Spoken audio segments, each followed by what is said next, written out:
അവളുടെ ഒടുക്കത്തെ ഒരു ആത്മാഭിമാനം. ഏത് രാക്ഷസ കുലത്തിൽപ്പെട്ട സ്ത്രീയാണ് നീയെന്ന് എനിക്ക് ഒട്ടും മനസ്സിലാവുന്നില്ല. നിൽക്കവിടെ. രാത്രി ചുരുണ്ട കിടക്കാൻ എങ്ങും ഇടമില്ലാത്ത നിനക്ക് വസുമതി എന്ന ഒരു കീഴാള സ്ത്രീ സ്വന്തം കുടിലിൽ കിടക്കാൻ ഇടം നൽകി.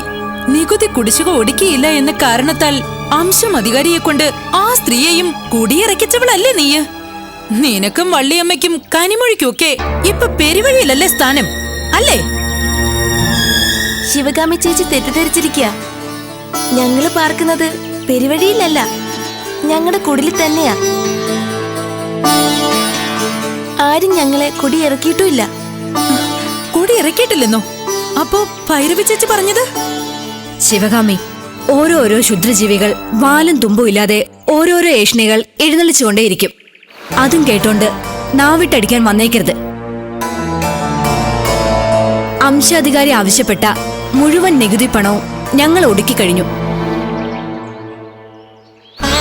ഞങ്ങൾ ആരും ഇപ്പൊ പെരുവഴി ആധാരമല്ല. ഇപ്പൊ ഒന്നുകൂടെ മനസ്സിലായി. അംശാധികാരിയെ സ്വാധീനിച്ച് ഞങ്ങളെ കുടിയിറക്കാൻ ശ്രമിച്ചതിന് പിന്നിൽ കരികാലിനും ശിവകാമിയൊക്കെയാണെന്ന്. തറവാട്ടി പറകാത്ത നിന്റെയൊക്കെ കപടതന്ത്രങ്ങൾ മീനാക്ഷിക്ക് മുന്നിൽ വെറും വെള്ളത്തിൽ വരച്ച വരകൾ മാത്രം. ഇനി നിങ്ങളുടെ കരുനീക്കങ്ങളൊന്നും വിലപ്പോവില്ല.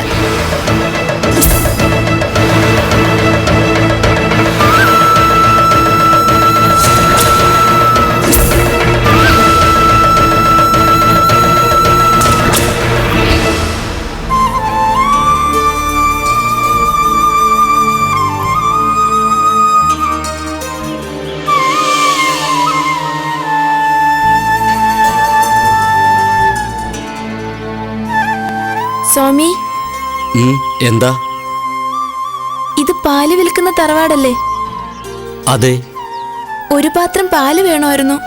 പാല് മുഴുവൻ വിറ്റ് തീർന്നു. ഒരു തുള്ളി പാല് പോലും ശേഷിപ്പില്ല. പാലിനുള്ള പണം കൊണ്ടുവന്നിട്ടുണ്ട്. ഓ, എന്തിനാ കുട്ടിക്കിപ്പോ പാല്? ശിവലിംഗത്തിൽ ധാര നടത്താനാ. ശിവ ശിവ, എന്താ ഇപ്പൊ കഥ? കലികാല വിശേഷം തന്നെ. നിന്നെ നമുക്ക് നന്നായി അറിയാം. മ്ലേച്ഛ ജാതിയിൽപ്പെട്ട വസുമതിയുടെ മകളല്ലേ നീ? മ്ലേച്ഛ കൂട്ടങ്ങൾ ധാര നടത്തുന്നത് പാപമാണ്. അവർക്ക് പാൽ നൽകുന്നതോ മഹാപാപവും. ഒരു തുള്ളി പാൽ ഇവിടെ നിന്ന് കിട്ടുമെന്ന് നിരീക്കണ്ട. പൊയ്ക്കൊള്ളുക. സ്വാമി, അടിയൻ വളരെ മോഹിച്ച് നേർന്ന വഴിപാടാ. ഓ, അർഹതയില്ലാത്ത വഴിപാടുകളൊന്നും അധകൃത കൂട്ടങ്ങൾ നടത്താൻ പാടില്ല. ഒരു നേർച്ചക്കാരി വന്നിരിക്കുന്നു. അശ്രീകരം. ഇറങ്ങി പൊയ്ക്കൊള്ളുക.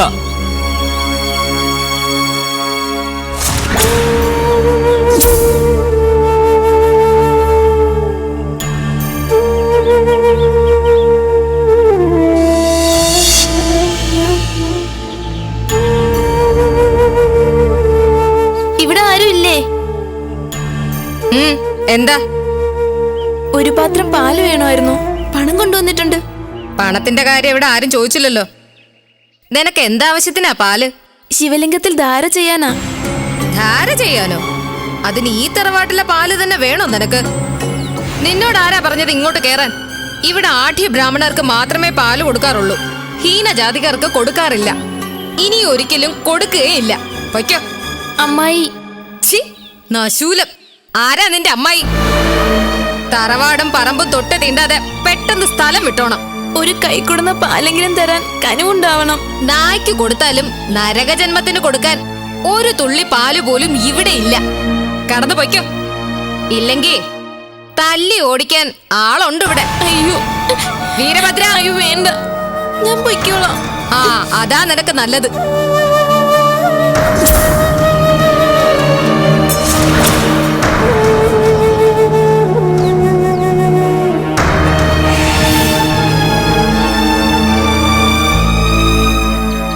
ഭഗവാനെ, മഹാദേവ, ഗൗരി വല്ലഭ,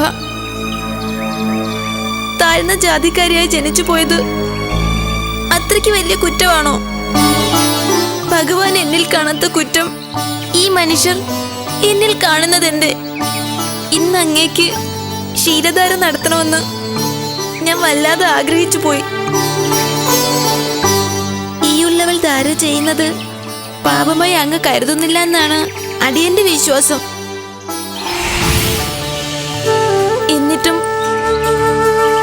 എനിക്ക് പാൽ തരാൻ കൂട്ടാക്കാത്ത മനസ്സ് അങ്ങ് മനുഷ്യർക്ക് തോന്നിപ്പിക്കുന്ന എന്തേ? എന്നെ പരീക്ഷിക്കുകയാണോ ശ്രീനീലകണ്ഠ? മോളെ,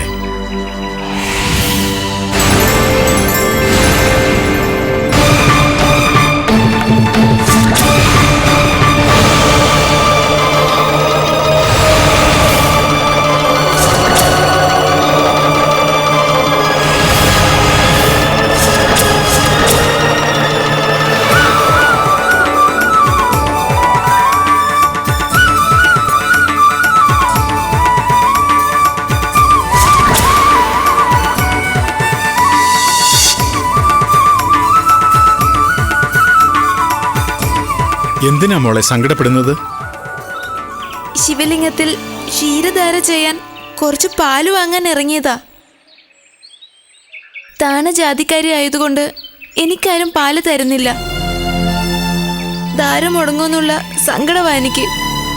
മോളെ, സങ്കടപ്പെടണ്ട, പരിഹാരമുണ്ടാക്കാം. പാൽ കച്ചവടക്കാരനാണ് ഞാൻ. ജാതി നോക്കിയല്ല ഞാൻ പാൽ വിൽക്കുന്നത്.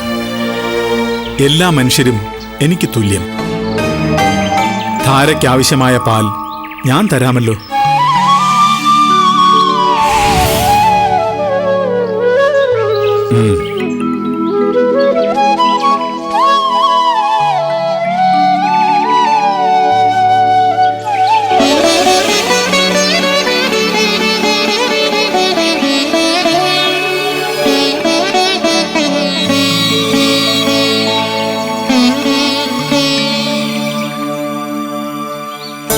വളരെ നന്ദിയുണ്ട് പാൽക്കാര. ഇതാ പണം. വേണ്ട, കുട്ടി ആദ്യമായി ഒരു ക്ഷീരധാര നടത്തുന്നതല്ലേ. അതിനുള്ള പാലിന് പണം വേണ്ട. അയ്യോ, പാലിന് പണം കൊടുത്തില്ലെങ്കിൽ ധാര ചെയ്യുന്നവർക്ക് പുണ്യഫലം ഉണ്ടാവോ? ഉണ്ടാകും. മനസ്സറിഞ്ഞ് ചെയ്യുന്ന ധാരയ്ക്ക് പുണ്യഫലം മാത്രമേ ഉണ്ടാകൂ. ചെന്നോളൂ.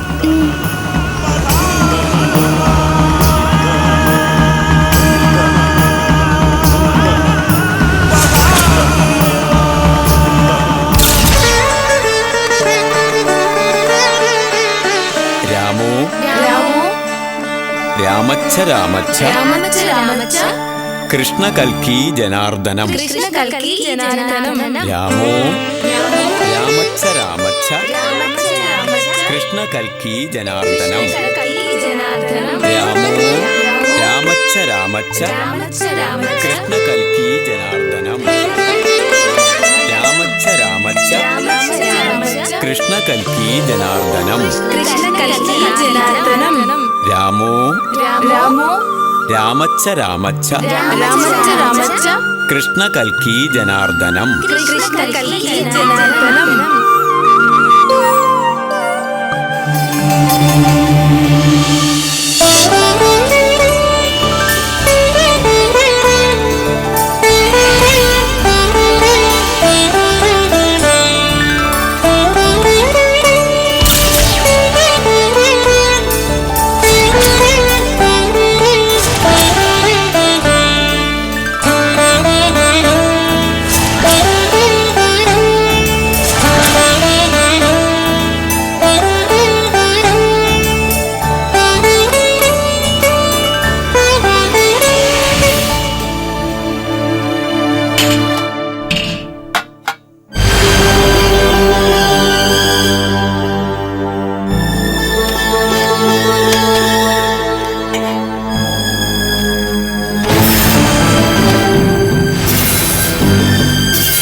കേറി വാന്ന്.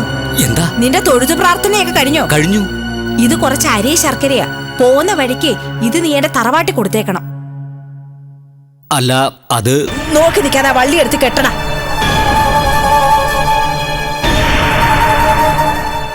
ഇത് ഭഗവാന്റെ നിവേദ്യ സാധനങ്ങളല്ലേ? ഇത് കടത്തിയ പാവം കിട്ടില്ലേ? എന്നാരാ പറഞ്ഞത്? ഭഗവാനെ നിവേദിക്കാനുള്ള വക ഇവിടെ വേണ്ടുവോളം കരുതലുണ്ട്. അതിൽ നിന്ന് കുറച്ച് വീട്ടിലേക്ക് എടുത്ത ഭഗവാൻ പട്ടിണിയൊന്നും ആകില്ല വിനായക. ഭഗവാന്റെ വക ഭഗവാനും ദേഹണ്ണക്കാരുടെ വക ദേഹണ്ണക്കാരിക്കുമെന്ന് ശാസ്ത്രമുണ്ട് വിനായക. അങ്ങനെ ഒരു ശാസ്ത്രമുണ്ടോ? അതിന് നിനക്ക് ഏതൊക്കെ ശാസ്ത്രം അറിയാം? അല്ല, ആൾക്കാർ സംശയിക്കില്ലേ? എന്തിനു സംശയിക്കണം? നീ ജന്മിമാരുടെയൊക്കെ തറവാട്ടി പണിക്ക് പോകുന്നവനല്ലേ? പണത്തിന് പുറമെ അരിയ സാധനങ്ങളും ഒക്കെ കിട്ടുമല്ലോ. ജന്മി തന്നതാണെന്ന് പറഞ്ഞ ആരെങ്കിലും സംശയിക്കുവോ? 1-2 ശർക്കര തുണ്ട് വേണമെങ്കിൽ നീയും എടുത്തോ. ശരി, നീ നിക്ക്, കുറച്ച് നാളികേരം കൂടെ തരാം.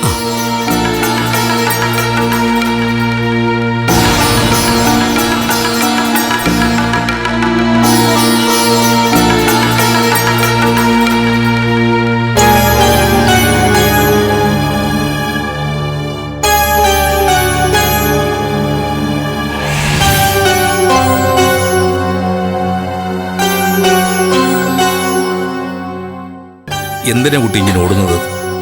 തിരുമേനി, തിടപ്പള്ളിയിൽ നിന്നും അരിയും സാധനങ്ങളും പുറത്തേക്ക് കടത്താനുള്ള ശ്രമത്തിലാ ആ വളർമതി ചേച്ചി. സാധനങ്ങൾ കടത്തിക്കൊണ്ടു പോവാൻ ഒരു സഹായി എത്തിയിട്ടുണ്ട്. ശിവ, അവളീ അമ്പലം കുട്ടിച്ചോറാക്കുമല്ലോ. ആശ്രീകരം. വാ, നമുക്ക് പോയി നോക്കാം.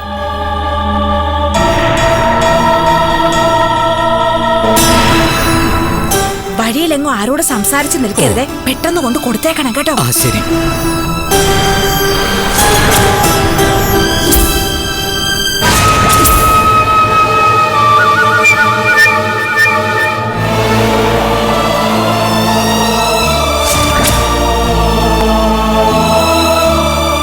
ഇവനാരാ?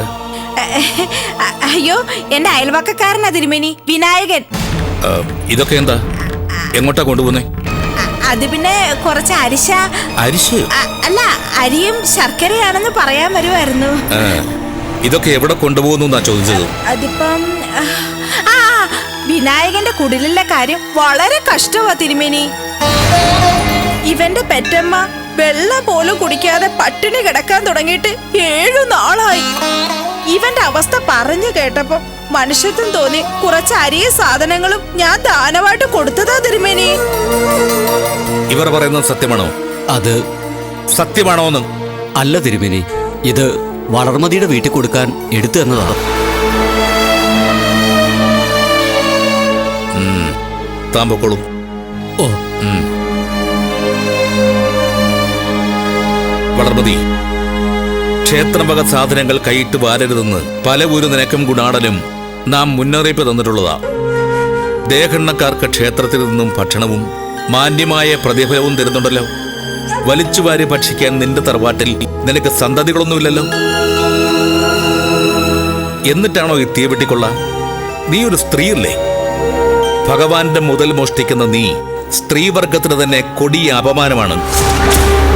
രത്നഹാരത്തിന്റെ സംരക്ഷണ ചുമതല നമ്മെ ഏൽപ്പിച്ച മഹാരാജൻ മറ്റു പല ചുമതലകളും കൂടി നമ്മെ ഏൽപ്പിച്ചിട്ടുണ്ട്. ക്ഷേത്രം വക വസ്തുക്കളുടെ ചോർച്ച തടയിലും അതിൽപ്പെടും. ഈ മോഷണ ശ്രമം നാം തിരുമനസിനെ അറിയിച്ചേക്കാം. അയ്യോ, എന്റെ പൊന്നു തിരുമേനി, ചതിക്കരുത്. ഒരു തവണ കൂടി മാപ്പാക്കണം. ഇനി ഒരിക്കലും ഒരു വൈക്കോൽ തുരുമ്പിന്റെ കഷ്ണം പോലും ഞാൻ മോഷ്ടിക്കില്ല. സത്യമാ തിരുമേനി. ശരി, ഒരു തവണ കൂടെ നാം ക്ഷമിച്ചിരിക്കുന്നു.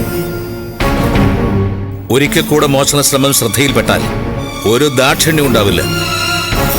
തലമുണ്ഡനം ചെയ്ത അവസ്ഥയിൽ ദീർഘകാലം കൽത്തുറങ്ങിൽ കിടക്കേണ്ട സാഹചര്യം ക്ഷണിച്ചു വരുത്തരുത് വളർമതി.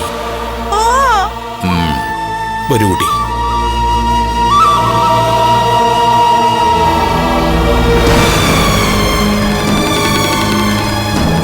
പൂങ്കൊടി, ഈ ഞാഞ്ഞൂൽ ഏത് വഴിക്ക് നുഴഞ്ഞു കയറി പതുങ്ങി നിന്നോ ആവോ.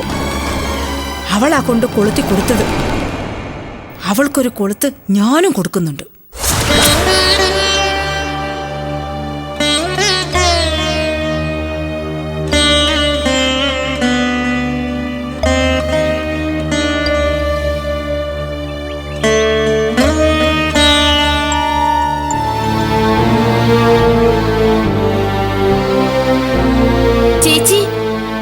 മുത്തശ്ശി, എന്താ ഒരു വിശേഷമുണ്ട്.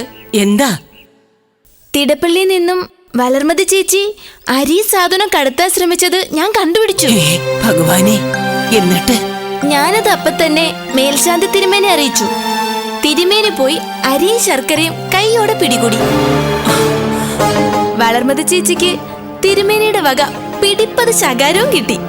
പൂങ്കുടി, വളർമതി ആരാണെന്ന് നിനക്കറിയില്ലേ? ഏഷണിയും കൂട്ടിയടിയും വഞ്ചനയും ഒക്കെയാ അവളുടെ കൈമുതല്.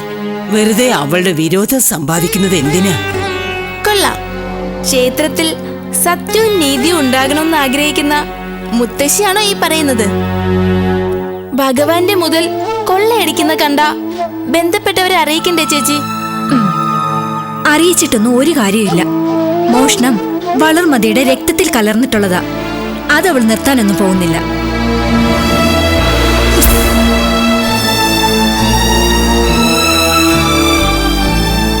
പിന്നെന്തിനാ എന്റെ മോഷണം നിർത്തിക്കാൻ ഓരോ കീടങ്ങളെ പാത്തും പതുങ്ങി നടക്കുന്നത്? നിൽക്കുന്ന കണ്ടില്ലേ? കാന്താരി ജന്മ. അയ്യോ, എല്ലാം പോയി മേൽശാന്തിയോട് ഓതിക്കൊടുത്തിരിക്കുന്നു. ഗുണം പിടിക്കില്ല.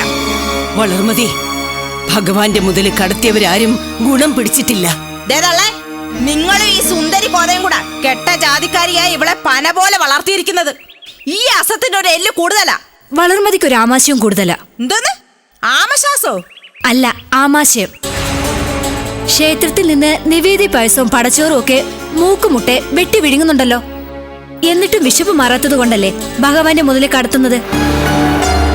ഒരിക്കലും അത്യാർത്തി മുഴുക്കാത്തത് ഒരാമാശം കൂടുതലുള്ളതുകൊണ്ടാ. പെണ്ണെ, എന്നെ കൊണ്ട് ഓരോന്ന് പറയിപ്പിക്കല്ലേ. ദേഹനക്കാരിയാകുമ്പോഴേ ചിലപ്പോ കുറച്ച് അരി സാധനമൊക്കെ കടത്തിയെന്നിരിക്കും. വൈക്കോല് കെട്ടാനുള്ള വള്ളിച്ചുരുളെ വൈക്കോലിന്നാ ഉണ്ടാക്കുന്നത്, അറിയാമോ? അത് പാത്തും പതുങ്ങി നിന്നെ കണ്ടുപിടിച്ച് ഓതി കൊടുക്കാനാണോ ഈ പീറ അമ്പലത്തിൽ വന്ന് അടകടക്കുന്നത്? വളർമതി, നിർത്താനോ? നിലയ്ക്ക് നിർത്തേണ്ടതേ ഈ ജന്തുവിനെ. മീനാക്ഷി ആവലാതി ബോധിപ്പിച്ചാലേ ഉടനെ സത്യം ചെയ്യിക്കൽ ചടങ്ങായി. പൂങ്കൊടി കൊച്ചു കുഞ്ഞായോണ്ടേ ഐത്തം മറന്ന് അമ്പലത്തിൽ പ്രവേശിക്കാൻ അനുമതി. രാജാവിനെ രാജ്യൊക്കെ കൈവശം കൊടുത്ത് പാട്ടിലാക്കിയിരിക്കല്ലേ നീയൊക്കെ. അധികം അഹങ്കരിക്കണ്ട. അവസരം വരട്ടെ, കാണിച്ചു തരുന്നുണ്ട് എല്ലാത്തിനെയും. ഇതാ ഞാൻ പറഞ്ഞത്, വളർമതിയോട് കയർക്കാൻ നിൽക്കണ്ടെന്ന്. ഇതാ ഞാൻ പറഞ്ഞത്, വല്ലപ്പോഴും വളർമതിക്കും ഗുണാണനും ഒക്കെ ഇങ്ങനെ ഓരോ കെണി കൊടുക്കണമെന്ന്.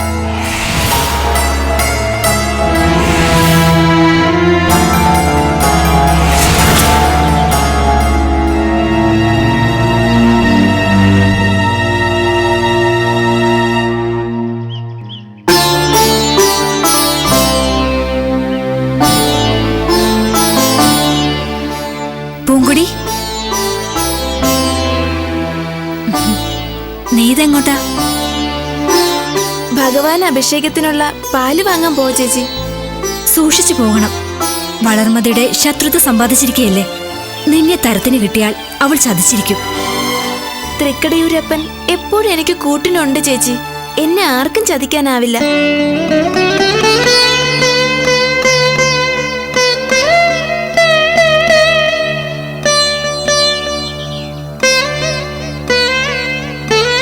മാതാപിതാ ഗുരു ദൈവം. മാതാപിതാ ഗുരു ദൈവം. ഗുരുദൈവമാണ്. ശിഷ്യന്മാർക്ക് അത്യാവശ്യം വേണ്ടത് ഗുരുത്വമാണ്. ഇത് പറയുമ്പോൾ ഒരു ഗുരുവിൻ്റെയും ശിഷ്യന്റെയും കഥ നമുക്ക് ഓർമ്മ വരുന്നു. ഒരു ഗുരുകുലത്തിൽ ഗുരുവിന് ഒത്തിരി ശിഷ്യന്മാരുണ്ടായിരുന്നു. ഒരു ശിഷ്യനെ മാത്രം ഗുരു എന്നും വഴക്കു പറയുമായിരുന്നു. തൊട്ടതിനും പിടിച്ചതിനുമൊക്കെ കുറ്റം പറയുകയും വല്ലാതെ ദേഷ്യപ്പെടുകയും ചെയ്യുമായിരുന്നു. ഇങ്ങനെ കുറെ നാളായപ്പോ ശിഷ്യന് ഗുരുവിനോട് വൈരാഗ്യം തോന്നി. ഗുരുവിനെ കൊല്ലാൻ തന്നെ തീരുമാനിച്ചു ശിഷ്യൻ. ഒരു സന്ധ്യയ്ക്ക് ആരും കാണാതെ വലിയൊരു കരിങ്കല്ലുമെടുത്ത് ഗുരുവിന്റെ ഭവനത്തിലുള്ള മച്ചിൽ കയറി ഒളിച്ചിരുന്നു ശിഷ്യൻ. ഗുരുവിന്റെ തലയിൽ കരിങ്കല്ലെടുത്തിട്ട് കൊല്ലുകയായിരുന്നു ലക്ഷ്യം. അപ്പോഴാണ് ഗുരുവും ഭാര്യയും തമ്മിലുള്ള സംഭാഷണം. ഭാര്യ ചോദിച്ചു, അങ്ങെന്തിനാണ് ദിവാകരൻ എന്ന ശിഷ്യനെ മാത്രം എന്നും വഴക്കു പറയുന്നത്, അവനോട് വല്ലാതെ ദേഷ്യപ്പെടുന്നത്? അപ്പോൾ ഗുരു പറഞ്ഞു, ദിവാകരൻ നന്നായി പഠിക്കാൻ കഴിവുള്ളവനാണ്, പക്ഷെ മനസ്സു വയ്ക്കുന്നില്ല. ഞാൻ വഴക്കു പറയും തോറും അവന് മനംമാറ്റമുണ്ടാകും. ശ്രദ്ധിച്ച് പഠിക്കും. ഭാവിയിൽ ദിവാകരനെ പണ്ഡിതനാക്കി ഉത്തമ ശിഷ്യനാക്കുക. അതുമാത്രമാണ് എന്റെ ലക്ഷ്യം. ഇത് കേട്ടിട്ടും ദിവാകരൻ ഗുരുവിന്റെ തലയിൽ കല്ലിട്ടോ? ഇല്ല. ദിവാകരൻ താഴെ ഇറങ്ങി വന്ന് ഗുരുവിന്റെ കാലിൽ വീണ് മാപ്പ് പറഞ്ഞു. അതിൽ പിന്നെ അവൻ മഹാപണ്ഡിതനാവുകയും ചെയ്തു. ഈ കഥയിൽ നിന്ന് എന്തു ഗുണപാഠമാണ് നിങ്ങൾ പഠിച്ചത്? ഗുരുവിനെ കൊല്ലരുത്. അത് മാത്രമല്ല, ഗുരു കുറ്റം പറയുകയും ശാസിക്കുകയും ചെയ്യുന്നത് ശിഷ്യന്മാരുടെ നന്മയ്ക്കും നല്ല ഭാവിക്കും വേണ്ടിയാണ്. കുട്ടി ഏതാണ്? പൂങ്കൊടി, തൃക്കടയൂരിലെ താമസം. എന്നെ കൂടി വിദ്യ പഠിപ്പിക്കാമോ ഗുരുനാഥ? പഠിപ്പിക്കാമല്ലോ. ഗുരുദക്ഷിണ വയ്ക്കൂ. ദക്ഷിണ വയ്ക്കാൻ എന്റെ കയ്യിൽ പണമില്ല. എങ്കിൽ ഇവിടെ വിദ്യാഭ്യാസവും ഇല്ല. പൊയ്ക്കോ.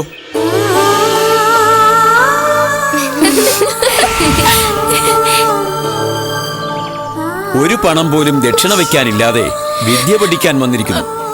വലിഞ്ഞു കയറി വന്നൊരു ഗുണപാഠം പറച്ചിലും. കടന്നു പൊയ്ക്കോണം.